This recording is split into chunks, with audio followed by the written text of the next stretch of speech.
Doon po sa Blessed Church, malapit po doon sa Barricada 1, doon po kami nagstay, nag-charge ng cellphone. And then, niyayaya po akong mag-lunch. That was siguro mga 10:32.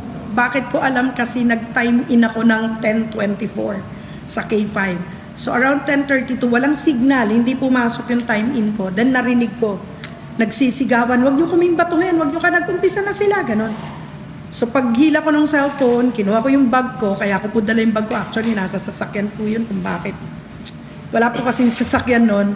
So, sinuot ko yung bag ko, tumakbo ko. Nakita ko po talaga, literal na lumilipad po ang bato na napakalalaki.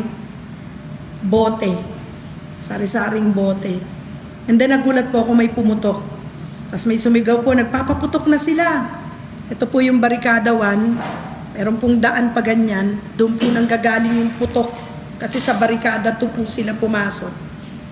And then nagtatakbuhan po yung mga tao rito. Tapos may sumigaw po na may nabaril. May tinamaan.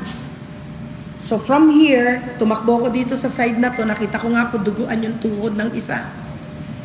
Naisakay po sa isang private vehicle na kotse na nagmagandang loob, tinakbo. Kakasibat po ng kotse, may sumigaw po ulit. May nabaril pa. Takbo na naman kami dito, yung side na yun, kasi doon talaga galit. So nakita ko yung mama na malaki, yung tama niya, butas yung hita niya. So wala na pong magamit, walang ambulansya, walang kahit anong sasakyan.